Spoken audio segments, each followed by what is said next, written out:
నమస్తే. లోక్సభ సమరానికి తెలంగాణ కాంగ్రెస్ సిద్ధమవుతోంది. మహబూబ్ నగర్ స్థానం నుంచి చెల్లా వంశీచంద్ రెడ్డి పోటీ చేస్తారని సీఎం రేవంత్ రెడ్డి ప్రకటించారు. సీఎం తన సొంత గడ్డపై నుంచి చేసిన ఈ ప్రకటనతో కాంగ్రెస్ నేతల్లో ఊపు కనిపిస్తోంది. ఇప్పటికే లోక్సభ టికెట్లు ఆశిస్తున్న వారి నుంచి దరఖాస్తులు స్వీకరించిన కాంగ్రెస్ ఆ తర్వాతి ప్రక్రియలన్నింటినీ పక్కన పెట్టి తొలి అభ్యర్థిని ప్రకటించింది.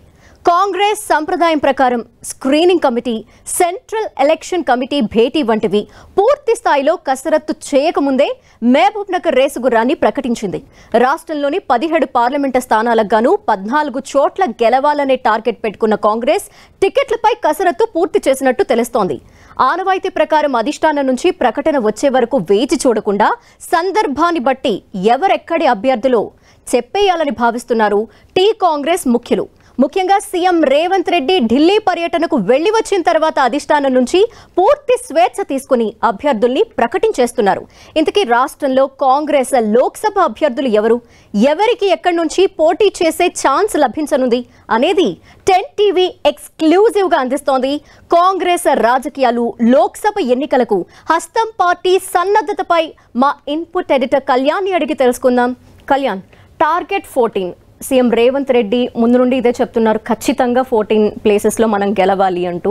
ఎందుకంటే అధికారంలో ఉన్న పార్టీ కాబట్టి గెలుపు మీద కొంత వాళ్ళు ప్రూవ్ చేసుకోవాల్సిన అవసరం కూడా ఉంటుంది మరోసారి. సో 14 అనేది పక్కన పెడితే ఇప్పుడు ఎక్కడెక్కడ ఎవరెవరు పోటీ చేయబోతున్నారు అనే దానికి సంబంధించి దాదాపు ఒక క్లియర్ ఐడియా వచ్చేసింది అని తెలుస్తుంది.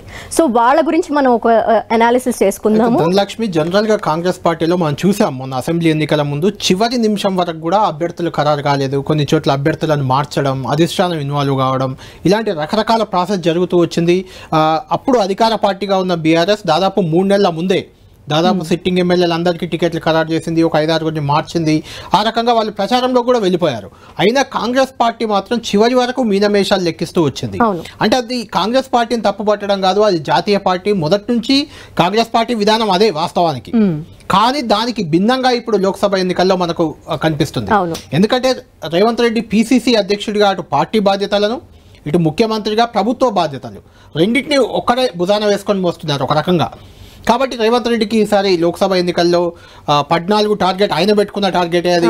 ఆ 14 గెలిస్తేనే రేవంత్ రెడ్డి తన ఇమేజ్ని మరింత పెంచుకునే అవకాశం ఉంటుంది, అధిష్టానం వద్ద పట్టు నిలుపుకునే అవకాశం ఉంటుంది. మంత్రిమండలి, క్యాబినెట్ కానీ, మిగిలిన ఎమ్మెల్యేలు కానీ, నాయకుల్లో కానీ రేవంత్ రెడ్డికి మరింత సుస్థిర స్థానం దక్కబోతుంది. కాబట్టి ఈ ఎన్నికలను రేవంత్ రెడ్డి ఖచ్చితంగా చాలా ప్రతిష్టాత్మకంగా తీసుకున్నారు. ఢిల్లీ వెళ్ళి కేసీ వేణుగోపాల్తో దాదాపు 1-2 గంటలు భేటీ అయి వచ్చిన నెక్స్ట్ డే నిన్న, అంటే మొన్న ఢిల్లీ వెళ్ళారు, నిన్న కొడంగల్లో సభ. కొడంగల్ ఆయన సొంత నియోజకవర్గం, ముఖ్యమంత్రి హోదాలో తొలిసారి అక్కడికి వెళ్ళారు. ఆయనతో పాటు ఉత్తమ్ కుమార్ రెడ్డి, జూపల్లి కృష్ణారావు, కోమటిరెడ్డి వెంకటరెడ్డి వీళ్ళంతా కూడా సభకు వెళ్ళారు. అందరి సమక్షంలో వంశీచంద్ రెడ్డిని ఆశీర్వదించండి అంటూ రేవంత్ రెడ్డి ప్రకటించడం అనేది ఇప్పుడు కాంగ్రెస్లో ఒక చర్చనీయాంశంగా మారింది. అదే కాంగ్రెస్ నేతల్లో ఒక ఉత్సాహానికి కూడా దారితీసింది. అభ్యర్థులు 1 by 1గా రిలీజ్ అవుతారు అనే ఒక కాన్ఫిడెంట్ కాంగ్రెస్ నేతల్లో వచ్చేసింది. అంటే వంశీచంద్ రెడ్డిని ప్రకటించడంలో పెద్ద ఇబ్బంది రేవంత్ రెడ్డికి లేదు. ఎందుకు లేదంటే గత ఎన్నికల్లో కూడా వంశీచంద్ రెడ్డి అక్కడ నుంచి కాంగ్రెస్ ఎంపీ అభ్యర్థి, ఆయనే పోటీ చేసి ఓడిపోయారు. అక్కడ బలమైన అభ్యర్థులు ఇంకా వేరే కూడా పెద్దగా పోటీలో ఎవరు లేరు. యూత్ కాంగ్రెస్ అధ్యక్షుడు శివసేన రెడ్డి లాంటి 1-2 నేతలు తప్ప బలమైన నాయకులు ఎవరు పోటీలో లేరు. కాబట్టి వంశీచంద్ర రెడ్డిని అభ్యర్థిగా ప్రకటించారు. దాంతో వంశీచంద్ర రెడ్డి ఆల్రెడీ అక్కడ ప్రచారం కూడా మొదలు పెట్టారు. ప్రకటించక ముందే ఆయన కాన్ఫిడెన్స్ ఉంది, ఆయన ప్రచారం చేసుకుంటున్నారు. ఇట్లా అభ్యర్థిని ఖరారు చేసి ఒక అడుగు ముందేసింది ఇప్పుడు అధికార పార్టీ కాంగ్రెస్. అంతేకాదు దాదాపుగా కేసీ వేణుగోపాల్తో ఢిల్లీ వెళ్ళి మొన్న చర్చించిన సందర్భంగా 16 నియోజకవర్గాలకు సంబంధించి, అంటే మొత్తం తెలంగాణలో 17 ఉంటే అందులో హైదరాబాద్ అనేది కొంత ఎంఐఎం అడ్డాగా చూస్తుంటాం. దాన్ని ఏ పార్టీ అయినా దాన్ని పెద్దగా పట్టించుకోదు. కాబట్టి మిగిలిన 16 నియోజకవర్గాల్ని చాలా సీరియస్గా తీసుకుంటుంది. 16 నియోజకవర్గాల అభ్యర్థులపై దాదాపు కసరత్తు పూర్తి చేసింది. అందులో 8-9 నియోజకవర్గాల్లో సింగిల్ నేమ్కి వచ్చేసింది, అంటే పోటీ లేదు, ఆ ఒక్కరినే అభ్యర్థిగా పెట్టేయాలని డిసైడ్ అయిపోయారు. మిగిలిన 6-7 నియోజకవర్గాల్లో 2 పేర్లు ఉన్నాయి. రెండిట్లో చివరి నిమిషంలో ఎవరికైనా టికెట్ దక్కే అంత బలమైన అభ్యర్థులు వాళ్ళిద్దరు కూడా. అలా ఒక 5-6 నియోజకవర్గాల్లో ఉన్నాయి. 1 by 1 మనం ఎక్కడ కాంగ్రెస్ పార్టీ ఇప్పటికే ఏకాభిప్రాయానికి వచ్చేసింది, అభ్యర్థి ఖరారు అయిపోయారో చూద్దాం. అదేవిధంగా ఎక్కడెక్కడ బలమైన పోటీ ఇద్దరు అభ్యర్థుల మీద ఉంది, ఎందుకు ఉంది అంటే ఆ ఇద్దరిలో ఎవరి ప్లస్ ఏంటి, ఎవరి మైనస్ ఏంటి కూడా మనం పరిశీలిద్దాం ఒకసారి. షూర్. ఫస్ట్ గా చూద్దాం, చేవెళ్ల నుండి పట్నం సునీత మహేందర్ రెడ్డి పోటీ చేసే ఛాన్సెస్ ఉన్నాయి, ఆవిడకి అవకాశం దక్కే ఛాన్స్ ఉంది అని తెలుస్తోంది. ఏమంటారు? అంటే గత ఎన్నికల్లో చేవెళ్ల నియోజకవర్గం నుంచి బీఆర్ఎస్ పార్టీ 2 సార్లు గెలిచింది. అంటే తెలంగాణ ఏర్పడ్డ తర్వాత 2014లో కొండా విశ్వేశ్వరరెడ్డి అప్పుడు టీఆర్ఎస్ అభ్యర్థిగా గెలిచారు. మొన్నటి ఎన్నికల్లో 2019లో మళ్ళీ బీఆర్ఎస్ తరఫున బరిలో దిగిన రంజిత్ రెడ్డి గెలిచారు. అంటే ఇప్పుడు బీఆర్ఎస్ సిట్టింగ్ స్థానం ఇది. అక్కడ కాంగ్రెస్ పార్టీకి వాస్తవానికి బలమైన అభ్యర్థి లేరు. ఎందుకంటే గత ఎన్నికల్లో కాంగ్రెస్ పార్టీ నుంచి పోటీ చేసిన కొండా విశ్వేశ్వరరెడ్డి ఇప్పుడు బీజేపీలోకి వెళ్ళిపోయారు. కాబట్టి అక్కడ అభ్యర్థి లేకుండా పోయారు. దాంతో పట్నం మహేందర్ రెడ్డి ప్రస్తుతం బీఆర్ఎస్ పార్టీలో ఆయన ఎమ్మెల్సీగా ఉన్నారు. గత ఎన్నికలకు ముందు ఆయన క్యాబినెట్ హోదా కూడా ఇచ్చారు. అంటే అప్పటికే ఆ ఎన్నికల ముందే ఆయన కాంగ్రెస్ వైపు వెళ్తారని ప్రచారం జరిగింది. చాలా బలమైన నాయకుడు పట్నం మహేందర్ రెడ్డి. ఆయన మంత్రిగా ఉన్నారు, ఎమ్మెల్యే, ఇప్పుడు ఎమ్మెల్సీగా ఉన్నారు. సుంతారెడ్డి కూడా ఇంతకుముందు ఉమ్మడి రంగారెడ్డి జిల్లాకు జడ్పీ చైర్పర్సన్గా ఉన్నారు, ఇప్పుడు వికారాబాద్. ఆ ఫ్యామిలీకి కొంత బలమైన హోల్డ్ ఉంది అక్కడ. ఆయన ఎన్నికల ముందే కాంగ్రెస్కి వెళ్తారని గుర్తించి బీఆర్ఎస్ పార్టీ ఆయన అవసరాన్ని గుర్తించింది. ఒక రకంగా గుర్తించి ఆయన ఏకంగా ఎమ్మెల్సీని మంత్రిని కూడా చేసేసింది. మంత్రిగా ఉన్నారు ఎన్నికల ముందు. ఇప్పుడు ఆయన ఎన్నికల తర్వాత రేవంత్ రెడ్డి కలిశారు, కాంగ్రెస్ పార్టీలో దాదాపు చేరిపోయారు. సుంతారెడ్డి ఆమె ఎంపీ అభ్యర్థి అనే హామీతోనే ఆ పార్టీలోకి వెళ్తున్నట్లు స్పష్టమైన సమాచారం ఉంది. ఖచ్చితంగా పట్నం సునీతారెడ్డి అంటే నిన్న మొన్నటి వరకు బీఆర్ఎస్ పార్టీలో ఉన్న ఈ కుటుంబం ఇప్పుడు కాంగ్రెస్లో చేరిపోయింది. కాంగ్రెస్ అభ్యర్థి ఇక్కడ మహిళా అభ్యర్థులు ఇద్దరు దాదాపు 17 నియోజకవర్గాల్లో ఇద్దరికి మహిళా అభ్యర్థులకు ఛాన్స్ ఇవ్వబోతుంది కాంగ్రెస్ పార్టీ. అందులో ఒకరు పట్నం సునీతారెడ్డి ఖచ్చితంగా బలమైన అభ్యర్థి కాబోతారు. ఎందుకంటే ఇక్కడ నుంచి కొండా విశ్వేశ్వరరెడ్డి బీజేపీ నుంచి బరిలో ఉంటారు, సిట్టింగ్ ఎంపీగా ఉన్నారు. రంజిత్ రెడ్డి ఎలాగూ బీఆర్ఎస్ పార్టీ ఎంపీగా ఉంటారు. కాబట్టి బలమైన అభ్యర్థినే కాంగ్రెస్ పార్టీ ఇక్కడ బరిలో దింపబోతుంది అని మనం ఖచ్చితంగా ఈ పేరును బట్టి అర్థం చేసుకోవచ్చు. ఓకే, ఇక నెక్స్ట్ చూస్తే సికింద్రాబాద్ నుండి బొంతు రామ్మోహన్ దాదాపు ఖరారయ్యారు అని తెలుస్తోంది. అయితే ఆయన బీఆర్ఎస్ నుండి పార్టీ మారి కాంగ్రెస్ లోకి వచ్చారు. సో ఈయన గురించి ఖచ్చితంగా బొంతు రామ్మోహన్ కూడా తెలంగాణ ఉద్యమంలో చాలా కీలకంగా పనిచేశారు. కేసీఆర్ వెన్నంటి నడిచారు. ఆ తర్వాత కేటీఆర్ కు చాలా అసోసియేట్ అయి ఉన్నారు. మేయర్, గ్రేటర్ హైదరాబాద్ మేయర్ గా కూడా ఆయన 5 ఏళ్ళు పనిచేశారు. కొంత ఇమేజ్ ఉంది. అటు విద్యార్థి నాయకుడిగా, ఇటు ఉద్యమంలో ఉన్న నాయకుడిగా బొంతు రామ్మోహన్ కు ఇమేజ్ ఉంది. ఆయన పార్టీ మారతారని ఎవరు వాస్తవానికి ఊహించలేదు. ఆయన సికింద్రాబాద్ లేదా మల్కాజ్గిరి రెండిట్లో ఎక్కడైనా బీఆర్ఎస్ నుంచి టికెట్ ఆశించారు. అయితే బీఆర్ఎస్ నుంచి సానుకూలత రాకపోవడం, సుముఖత రాకపోవడంతో రామ్మోహన్ కాంగ్రెస్లో చేరిపోయారు ఆల్రెడీ. ఆయన కూడా ఇంతకుముందు మనం ఏదైతే చేవెళ్లలో సునీత మహేందర్ రెడ్డి చెప్పుకున్నామో అదే రకంగా బొంతు రామ్మోహన్ కూడా టికెట్ హామీతోనే వెళ్ళినట్లు తెలుస్తుంది. అందుకోసమే ఇక్కడ ప్రధానంగా అనిల్ కుమార్ యాదవ్ పోటీలో ఉన్నారు. అంటే కాంగ్రెస్ పార్టీ తరఫున టికెట్ ఆశించే వ్యక్తిగా అనిల్ కుమార్ యాదవ్ ఉన్నారు. ఆయనను మనం చూసాం మొన్న 3-4 రోజుల క్రితమే రాజ్యసభ ఇచ్చేశారు. అంటే రాజ్యసభకు అనిల్ కుమార్ యాదవ్ను అకామిడేట్ చేయడం ద్వారా బొంతు రామ్మోహన్కి ఇక్కడ లైన్ క్లియర్ అయిపోయింది. రామ్మోహన్కి ఖచ్చితంగా ఇక్కడ రామ్మోహన్ అభ్యర్థి కాబోతున్నారు. అంటే సునీతారెడ్డి అయినా రామ్మోహన్ అయినా ఇద్దరు నిన్న మొన్నటి వరకు బీఆర్ఎస్లో ఉన్నవారే. వాళ్ళిద్దరు ఇప్పుడు కాంగ్రెస్ నుంచి ఎంపీ అభ్యర్థులు కాబోతున్నారు. రామ్మోహన్కు ఉన్న ఇంకో అడ్వాంటేజ్ ఏంటంటే 2 బలమైన సామాజిక వర్గాలు బీసీ కమ్యూనిటీలో. ఇతనిది ఒక సామాజిక వర్గం, ఇతని వైఫ్ ఆమె కూడా కార్పొరేటర్గా ఉన్నారు, శ్రీదేవి. ఆమెది మరొక సామాజిక వర్గం. అంటే బీసీ కమ్యూనిటీలో 2 కీలక సామాజిక వర్గాలు, అటు ముందూరు కాపు, ఇటు యాదవ, 2 సామాజిక వర్గాలకు రిప్రజెంటేషన్గా రామ్మోహన్ని, శ్రీదేవిని చూస్తారు. ఆమె ఆల్రెడీ కార్పొరేటర్గా ఉన్నారు, రామ్మోహన్ మాజీ మేయర్. కాబట్టి అది క్యాస్ట్ ఈక్వేషన్లో కూడా దీన్ని అన్ని ఈక్వేషన్ల ప్రకారం చూసి రామ్మోహన్కి దాదాపుగా ఖరారు చేసింది కాంగ్రెస్ పార్టీ. ఓకే, మనం నెక్స్ట్ చూస్తే మెదక్ నుండి మైనంపల్లి హనుమంతరావు ఆయన ఓడిపోయారు. కంటిన్యూగా మనకు అవే పేర్లు వస్తున్నాయి. అంతా బీఆర్ఎస్ నుంచి కాంగ్రెస్ లో చేరిన వ్యక్తులే 1 by 1 వస్తున్నారు. ఈయన ఎన్నికల ముందు చేరారు. ఇంతకుముందు చెప్పుకున్న ఇద్దరు ఎన్నికల తర్వాత చేరిపోయిన వాళ్ళు. ఈయన ఎన్నికల ముందే చేరి మల్కాజ్గిరి నుంచి ఓడిపోయారు కాంగ్రెస్ తరఫున. అయితే ఆయన కుమారుడు మెదక్లో గెలిచారు ఎమ్మెల్యేగా, మైనంపల్లి రోహిత్. మైనంపల్లి హనుమంతరావు కూడా గతంలో మల్కాజ్గిరి ఎమ్మెల్యేగా ఉన్నారు. అంతకుముందు మల్కాజ్గిరి ఎంపీగా కూడా పోటీ చేశారు. 2014లో బీఆర్ఎస్ ఎంపీ అభ్యర్థి ఈయనే. కాబట్టి ఆ రిలేషన్స్ అన్నీ ఇక్కడ ఉంటాయి ఆయనకు. దాదాపు ఆయన మల్కాజ్గిరిలోనే పోటీ చేస్తారని అంతా అనుకున్నారు. కాకుండా ఆయన మల్కాజ్గిరి కన్నా మెదక్ ఆయన సొంత నియోజకవర్గం. కాబట్టి మెదక్ వైపు ఆయన దృష్టి పెట్టినట్లు మనకు తెలుస్తుంది. మెదక్ నుంచి ఆయన బరిలో దిగేందుకు రెడీ అవుతున్నట్లు ప్రచారం ఉంది. మెదక్ అనేది చాలా కీలకమైన నియోజకవర్గం. ఎందుకంటే బీఆర్ఎస్ పార్టీ ఖచ్చితంగా గెలుస్తుంది అని ఈ 17 నియోజకవర్గాల్లో ఏదైనా చెప్పాలి మొదటి పేరు అంటే అది మెదక్. అంటే బీఆర్ఎస్కి కంచుకోట లాంటి నియోజకవర్గం అది మెదక్ లోక్సభ. ఎందుకంటే అందులోనే గజ్వేల్ ఉంటుంది. గజ్వేల్ నుంచి మాజీ సీఎం కేసీఆర్ ప్రాతినిధ్యం వహిస్తున్నారు. అందులోనే సిద్దిపేట ఉంటుంది. సిద్దిపేటలో హరీష్ రావు ఎమ్మెల్యేగా ఉన్నారు. అందులోనే దుబ్బాక ఉంటుంది. దుబ్బాకలో దాదాపు 50,000 మెజార్టీతో గెలిచిన కొత్త ప్రభాకర్ రెడ్డి, ఆయన మాజీ ఎంపీ కూడా, మెదక్ ఎంపీ, ఆయన ఎంపీగా ఉండి ఎమ్మెల్యేగా గెలిచారు. కాబట్టి ఆ 3 నియోజకవర్గాల మెజారిటీ అనేది సరిపోతుంది బీఆర్ఎస్ గెలవడానికి. అలాంటి నియోజకవర్గంలో ఒక బలమైన అభ్యర్థిని ఏరి కోరి వెతికి మైనంపల్లి హనుమంతరావుని కాంగ్రెస్ పార్టీ బరిలోకి దింపుతుందని చెప్పుకోవచ్చు. ఎందుకంటే ఆయన హరీష్ రావు, కేసీఆర్, కేటీఆర్ వాళ్ళ కుటుంబాన్ని టార్గెట్ చేసి రంగంలోకి దిగారు గత ఎన్నికల్లో కూడా. ఇప్పుడు కూడా అదే పని చేయబోతున్నారు అక్కడ. కాబట్టి ఆయన అక్కడ అభ్యర్థి కాబోతున్నారు. ఇక్కడ ఇంకొక ఇంట్రెస్టింగ్ ఫ్యాక్టర్ ఏంటంటే ఇక్కడ నుంచి రఘునందన్ రావు మనకు తెలుసు అందరికీ బీజేపీ నాయకుడు, మొన్న దుబ్బాక నుంచి ఓడిపోయారు. ఆయన బీజేపీ అభ్యర్థి అయ్యే అవకాశం ఉంది. అటు బీఆర్ఎస్ నుంచి కూడా వంటేరు ప్రతాప్ రెడ్డి గతంలో కేసీఆర్ పై పోటీ చేసి గజ్వేల్లో ఓడిపోయారు, ఆయన అభ్యర్థి అయ్యే అవకాశం ఉంది. ఇట్లా ట్రయాంగిల్ ఫైట్ అనేది చాలా కీన్ కాంటెస్ట్ ఉండే నియోజకవర్గంగా రాబోయే ఎన్నికల్లో మెదక్ మారబోతుంది. Okay, and next Zaheerabad Suresh Shetkar ఆయన పేరు దాదాపు ఖరారు అయింది అని తెలుస్తోంది. ఆయన ప్లసెస్ మనం మాట్లాడుకుందాం.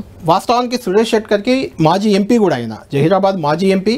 అయితే మొన్నటి ఎన్నికల్లో నారాయణ్ ఖేడ్ టికెట్ ఇచ్చారు ఆయనకు, అనౌన్స్ కూడా అయిపోయింది. అనౌన్స్ అయిన తర్వాత ఆయన పోటీ నుంచి తప్పుకున్నారు. ఆ సందర్భంగానే ఆయనకు పోటీ నుంచి తప్పుకున్నందుకు అక్కడ సంజీవరెడ్డిని అభ్యర్థిగా ఖరారు చేశారు. సురేష్ షెట్కర్ని తొలగించి సంజీవరెడ్డికి టికెట్ ఇచ్చారు. ఆ సంజీవరెడ్డిని గెలిపించుకొని రండి, మీరు ఎంపీగా అవకాశం ఇస్తామని అప్పుడే హామీ ఇచ్చింది కాంగ్రెస్ పార్టీ. అక్కడ సంజీవరెడ్డి గెలిచారు, సురేష్ షెట్కర్ ఇప్పుడు ఎంపీ అభ్యర్థి కాబోతున్నారు. బలమైన సామాజిక వర్గం ఆయనకు కొంత అడ్వాంటేజ్ మారబోతుంది. ఎందుకంటే కర్ణాటక బార్డర్లో ఉండే నియోజకవర్గం అది. ఆ కర్ణాటక బార్డర్లో కొంత సామాజిక వర్గం షెట్కర్ సామాజిక వర్గానికి కొంత ప్రాబల్యం ఉంటుంది. కాబట్టి ఖచ్చితంగా సురేష్ షెట్కర్ ఇక్కడ అభ్యర్థి, అందులో ఎలాంటి అనుమానం లేదు. ఓకే, నిజామాబాద్ నుండి జీవన్ రెడ్డి. ఇది కూడా నిజామాబాద్ నుంచి జీవన్ రెడ్డి సీనియర్ కాంగ్రెస్ నాయకుడు, ప్రస్తుతం ఎమ్మెల్సీగా కూడా ఉన్నారు. గత ఎన్నికల్లో జగిత్యాల్లో ఆయన అంతా గెలుస్తారనుకున్నారు వాస్తవానికి, కానీ ఓడిపోయారు. ఆయన ఒకవేళ గెలిచి ఉంటే క్యాబినెట్లో ఉండేవారు, ఓడిపోయారు కాబట్టి ఇప్పుడు ఎంపీ రేస్లోకి వచ్చారు. మళ్ళీ ఆయన నిజామాబాద్ నుంచి ఎంపీ అభ్యర్థిగా బరిలో దిగబోతున్నారు, దాదాపు కన్ఫామ్గా చెప్పొచ్చు. అక్కడ నుంచి ధర్మపురి అరవింద్ బీజేపీ నుంచి ఉన్నారు. అరవింద్కి జీవన్ రెడ్డికి కూడా ఫ్యామిలీస్కి, అంటే ధర్మపురి అరవింద్ ఫాదర్ ధర్మపురి శ్రీనివాస్, జీవన్ రెడ్డి ఇద్దరు సమకాలీకులు దాదాపుగా. వాళ్ళిద్దరికి మంచి బాండింగ్ కూడా ఉంది. అంటే తన మిత్రుడి కొడుకు పైనే తాను పోటీ చేయాల్సిన పరిస్థితి ఇప్పుడు అక్కడ ఏర్పడింది. అక్కడ బీఆర్ఎస్ నుంచి ఎవరు బరిలో దిగుతారు అనేది కూడా చాలా ఇంట్రెస్టింగ్ ఫ్యాక్టర్.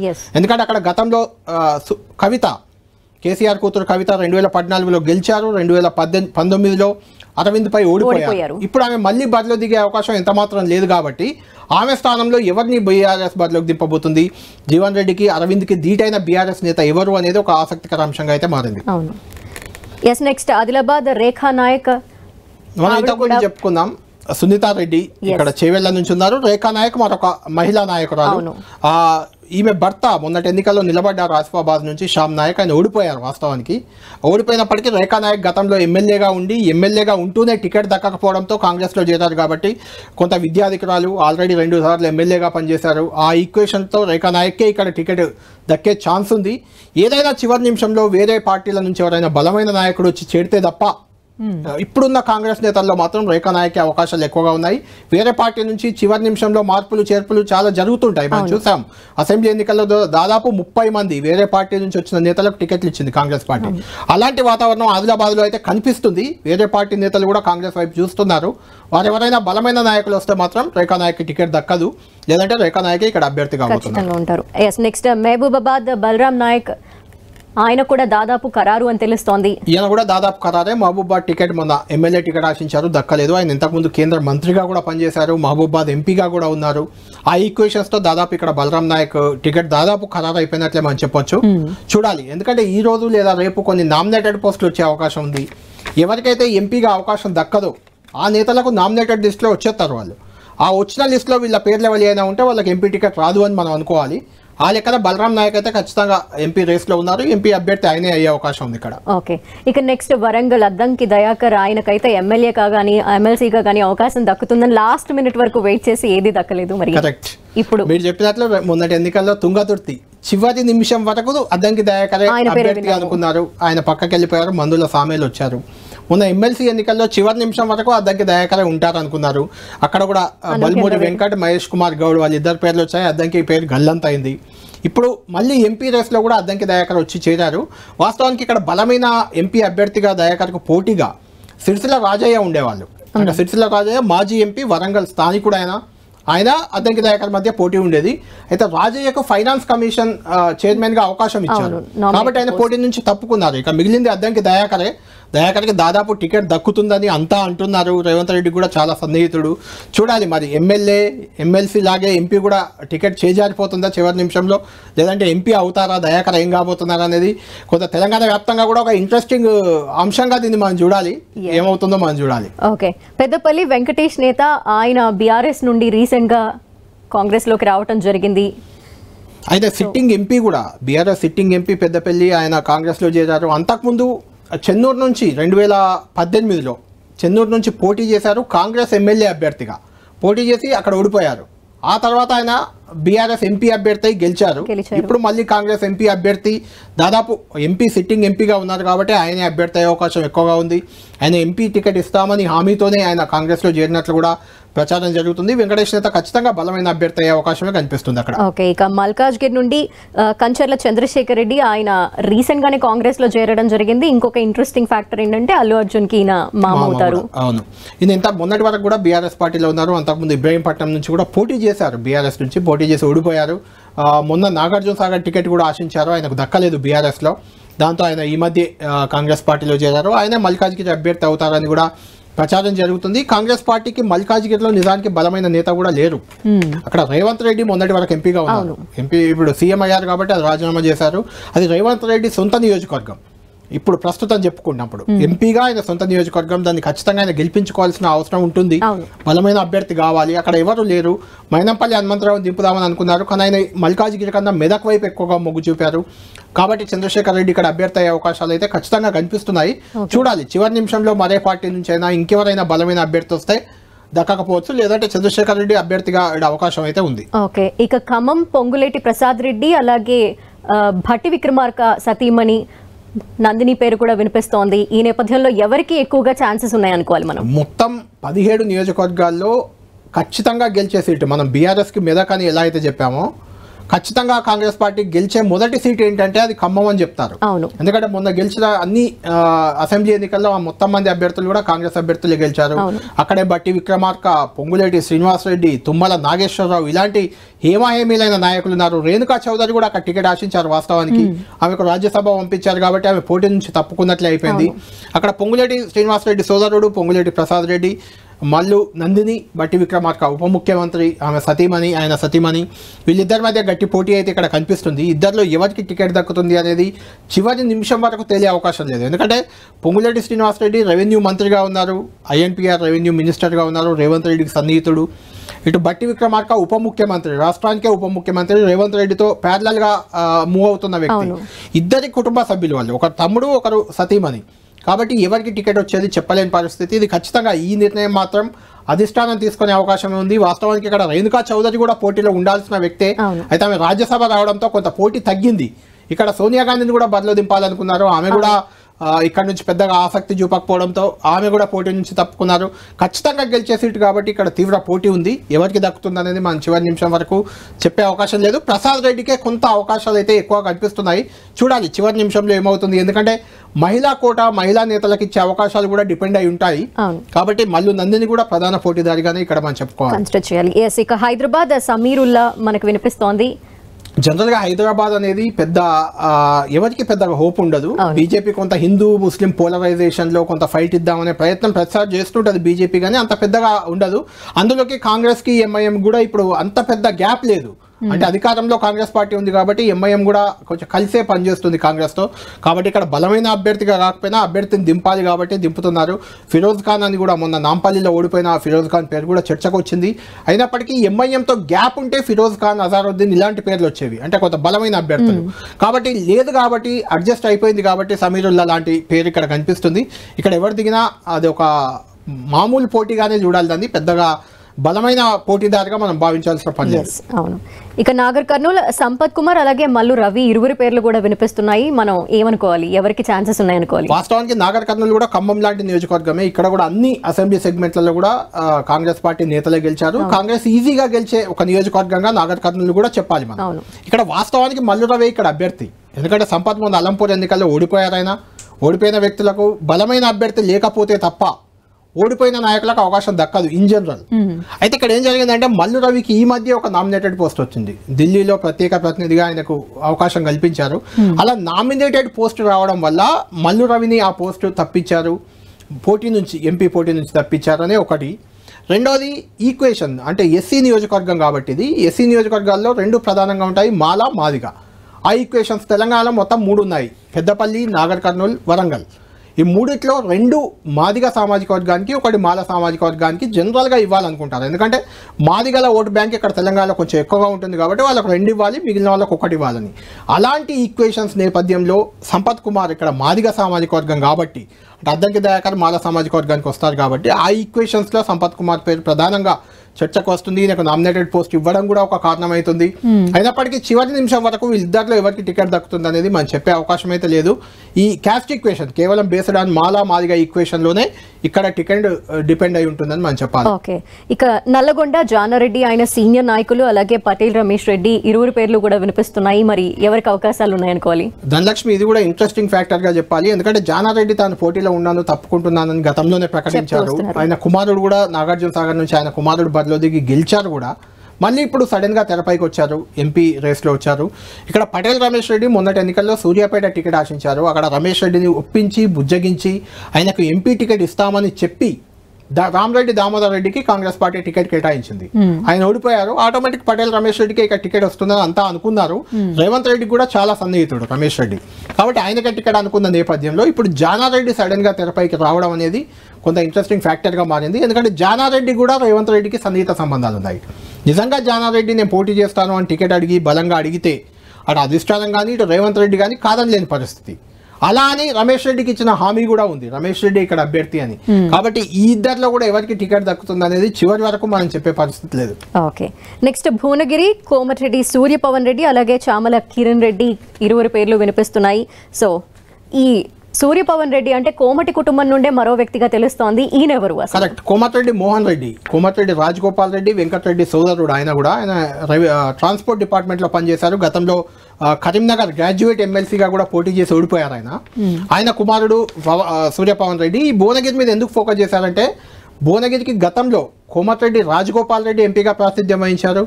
నిన్న మొన్నటి వరకు కోమటిరెడ్డి వెంకటరెడ్డి, అంటే అన్నదమ్ములు ఇద్దరు కూడా భువనగిరి ఎంపీగా పనిచేశారు. కాబట్టి ఇప్పుడు వాళ్ళ కుటుంబానికి చెందిన వ్యక్తికి ఇస్తే టికెట్ ఈజీగా గెలవచ్చు అనే ఒక నమ్మకం వాళ్ళకి వచ్చింది. అయితే ముగ్గురికి ఇప్పటికే అన్న కోమటిరెడ్డి వెంకటరెడ్డి మంత్రిగా ఉన్నారు, రాజగోపాల్ రెడ్డి ఎమ్మెల్యేగా ఉన్నారు. మళ్ళీ వాళ్ళ కుటుంబానికి చెందిన పవన్ రెడ్డికి టికెట్ వస్తుందా లేదా అనేది కొంచెం ఇంట్రెస్టింగ్ ఫ్యాక్టర్. అయితే కోమటిరెడ్డి సోదరులు అయితే గట్టిగానే కోరుతున్నారు. అంటే వాళ్ళకున్న ఇన్ఫ్లుయెన్స్, వాళ్ళకున్న పరిచయాలతో టికెట్ తెచ్చుకునే ప్రయత్నం అయితే జరుగుతుంది. చూడాలి చివరి నిమిషం వరకు. అయితే చామల కిరణ్ కుమార్ రెడ్డి అక్కడ ఆల్రెడీ వర్క్ చేసుకుంటున్నారు. కొంత రేవంత్ రెడ్డి కూడా సన్నిహితుడు ఈయన కూడా. కాబట్టి రేవంత్ రెడ్డి కోమటిరెడ్డి వర్సెస్ నడుస్తుందా లేకుంటే అందరూ ఏకాభిప్రాయానికి వచ్చి ఒకరికి టికెట్ ఇస్తారా అనేది ఒక ఇంట్రెస్టింగ్ ఫ్యాక్టర్. దీంతో పాటు ఇక్కడ బీసీ సామాజిక వర్గానికి చెందిన పున్నా కైలాష్ నేత అని జనరల్ సెక్రటరీ ఉన్నారు పీసీసీకి, ఓయూ జేఏసీ నేత కూడా. ఆయన కూడా బీసీ సామాజిక నేపథ్యంలో బీసీలకు ఇవ్వాలి టికెట్ అనే ఒక డిమాండ్తో ఆయన కూడా రేస్లో ఉన్నారు. చూడాలి వీళ్ళిద్దరి మధ్య ఆయన ఏమైనా తెరపైకి వస్తారో కూడా చెప్పలేని పరిస్థితి. ఇక్కడ ఎవరికి టికెట్ దక్కుతుంది అనేది చివరి వరకు సస్పెన్స్ గా ఉండే అవకాశమే ఉంది. ఓకే, కరీంనగర్ ప్రవీణ్ రెడ్డి, రాజేందర్ రావు ఇరువురి పేర్లు వినిపిస్తున్నాయి. సో ఎవరికి ఎక్కువ అవకాశాలు ఉన్నాయనుకో. ఇక్కడ వాస్తవానికి ప్రవీణ్ రెడ్డి ఉస్నాబాద్ మాజీ ఎమ్మెల్యే. మొన్న ఉస్నాబాద్ నుంచి ఆయన పోటీ చేయాలనుకున్నారు. అయితే పొన్నం ప్రభాకర్ ఆయన కరీంనగర్ సొంత నియోజకవర్గమైన ఉస్నాబాద్కు వచ్చారు. ఆయన ఉస్నాబాద్ బరిలో దిగడంతో ప్రవీణ్ రెడ్డి అక్కడ నుంచి పోటీ నుంచి తప్పుకొని పొన్నం ప్రభాకర్ గెలుపుకు ఆయన సహకరించారు. ఆ ఈక్వేషన్లో ప్రవీణ్ రెడ్డికే టికెట్ దక్కే అవకాశం మనకు కనిపిస్తుంది. అయితే వాస్తవానికి రాజేందర్ రావు ఎందుకు తెరపైకి వచ్చారంటే వీళ్ళ ఫాదర్ వెల్చాల జగపతిరావు ఆయన మాజీ ఎమ్మెల్యేగా కూడా ఉన్నారు అక్కడ. చాలా విద్యాధికుడు, కొంత ఇమేజ్ ఉన్న వ్యక్తి. కరీంనగర్ నియోజకవర్గంలో కూడా చాలాసార్లు ఇప్పటి వరకు వెలుమ సామాజిక వర్గంకు చెందిన వాళ్ళే ఎంపీగా గెలిచారు. చొక్కారావు, సత్యనారాయణరావు, ఈవెన్ కేసీఆర్, ఆ తర్వాత వినోద్ కుమార్, ఇలా అందరూ దాదాపు మొదటి నుంచి కూడా వెల్మ సామాజిక వర్గానికి ఇది కంచుకోటగా ఉంది. వెల్మ సామాజిక వర్గంలో రాజేందర్ రావు కుటుంబానికి కూడా మంచి గుర్తింపు ఉంది. ఆ ఈక్వేషన్స్తో రాజేందర్ రావు ఇక్కడ తెరపైకి వచ్చారు. లేదంటే ప్రవీణ్ రెడ్డికి ఇక్కడ టికెట్ దక్కే అవకాశం ఖచ్చితంగా కనిపిస్తుంది. ఎందుకంటే ఇక్కడ బీజేపీ నుంచి బండి సంజయ్ చాలా బలమైన అభ్యర్థి, సిట్టింగ్ ఎంపీ. బీఆర్ఎస్ నుంచి వినోద్ కుమార్ ఆల్రెడీ ఆయన కూడా మాజీ ఎంపీ, ఆయన కూడా కేసీఆర్కు అత్యంత సన్నిహితుడు, వాళ్ళిద్దరు ఖరారు అయిపోయారు. కాబట్టి ఇక్కడ ఎవరిని చేస్తారు అనేది ఇంట్రెస్టింగ్ ఫ్యాక్టర్గా ఉంది. ఇక్కడ కూడా గట్టి పోటీ ఉండే అవకాశం అయితే మనకు కనిపిస్తుంది. ఇక చివరిగా మహబూబ్ నగర్, అక్కడ వంశీచంద్ రెడ్డి పేరుని అనౌన్స్ చేశారు రేవంత్ రెడ్డి. ఈ నేపథ్యంలో ఆయన ప్లేసెస్ గురించి ఒకసారి డిస్కస్ చేసుకున్నారు. ధనలక్ష్మి, మహబూబ్ నగర్ అనేది చాలా ఇంట్రెస్టింగ్ లోక్సభ కూడా, ఎందుకంటే అది సీఎం రేవంత్ రెడ్డి, పిసిసి అధ్యక్షుడు కూడా ఆయన సొంత జిల్లా, అది సొంత జిల్లా. ఆయన కాన్స్టిట్యున్సీ కొడంగల్ కూడా అందులోనే ఉంటుంది. నిన్న ఆయన కొడంగల్ బహిరంగ సభ, మొదటిసారి ముఖ్యమంత్రి అయ్యాక కొడంగల్ వెళ్ళారు. నిన్న అక్కడ అనౌన్స్ చేశారు వంశీచంద్ రెడ్డిని ఆశీర్వదించండి అంటూ ఆయన కోరారు. అంటే ఈ లెక్కన వంశీచంద్ రెడ్డి ఇప్పుడు కాంగ్రెస్ పార్టీ తరఫున ఖరారైన మొదటి అభ్యర్థిగా మనం చెప్పుకోవాలి. అది రేవంత్ రెడ్డి సొంత జిల్లా నుంచి ఖరారయ్యారు, సొంత లోక్సభ స్థానం నుంచి కూడా. కాబట్టి వంశీచంద్ రెడ్డిని ఖరారు చేయడంలో పెద్ద ఆశ్చర్యం అయితే లేదు. ఎందుకు లేదంటే గత ఎన్నికల్లో, అంటే 2019 ఎన్నికల్లో కూడా వంశీచంద్ రెడ్డి పోటీ చేశారు మహబూబ్ నగర్ జిల్లా లోక్సభ స్థానం నుంచి. అయితే అప్పుడు ఆయన 3వ స్థానానికే పరిమితం అయ్యారు. అక్కడ మన్య శ్రీనివాస్ రెడ్డి బీఆర్ఎస్ నుంచి గెలిచారు. 2వ స్థానంలో డీకే అరుణ బీజేపీ అభ్యర్థి ఉన్నారు. వంశీచంద్ రెడ్డి 3వ స్థానానికి కాంగ్రెస్ అభ్యర్థిగా పరిమితం అయ్యారు. అంటే 3వ స్థానంలో ఉన్న అభ్యర్థిని ఆయన సొంత నియోజకవర్గంలో ఇప్పుడు మొదటి అభ్యర్థిగా, అంటే తొలిసారి ఈ ఎన్నికలకు సంబంధించి తొలి అభ్యర్థిగా ఆయనను ఖరారు చేయడం అయితే ఖచ్చితంగా కొంత ఇంట్రెస్టింగ్ పాయింటే. దానికి రకరకాల కారణాలు ఉన్నాయి. వంశీచంద్ రెడ్డి కల్వకుర్తి టికెట్ ఆశించారు, అక్కడ టికెట్ దక్కలేదు గత ఎన్నికల్లో. ఆయన సొంత నియోజకవర్గం అది. అప్పుడే అనుకున్నారు ఎంపీ స్థానం నుంచి వంశీచంద్ రెడ్డి బరిలో దిగుతారని. ఆయన జాతీయ రాజకీయాల్లో కూడా చాలా కీలకంగా ఉన్నారు. నిన్న కొడంగల్ పర్యటనలో రేవంత్ రెడ్డి వంశీచంద్ రెడ్డిని అనౌన్స్ చేసిన సందర్భాన్ని మనం ఒకసారి చూద్దాం. అయిపోలేదు, యుద్ధం విరామం మాత్రమే. పార్లమెంటు ఎన్నికల్లో 14 సీట్లు గెలిచినప్పుడే తెలంగాణ రాష్ట్రంలో కాంగ్రెస్ పార్టీ యుద్ధం గెలిచినట్టు. అందుకే మిత్రులారా, రాష్ట్రంలో ప్రభుత్వం వచ్చింది కాబట్టి ఇక మేము విశ్రాంతి తీసుకోవచ్చని ఏ కార్యకర్త కూడా అనుకోవడానికి లేదు. 17 సీట్లల్లో 14 సీట్లు గెలిచి పార్లమెంటులో మనం పట్టు సాధించినప్పుడే మన తెలంగాణ అభివృద్ధి పురోగతి వైపు పరిగెత్తుతుంది. మన సమస్యల్ని పార్లమెంటులో ప్రశ్నిస్తారు. మిత్రుడు సోదరుడు వంశీచంద్ రెడ్డిని ఆశీర్వదించాల్సిందిగా ఈ కొడంగల్లో 50,000 దగ్గకుండా ఆ పైన మెజార్టీ ఇవ్వాల్సిందిగా కోరుకుంటూ మీ బిడ్డగా ఎప్పుడు మీ గౌరవాన్ని నిలబెట్టే విధంగా ప్రయత్నం చేస్తా.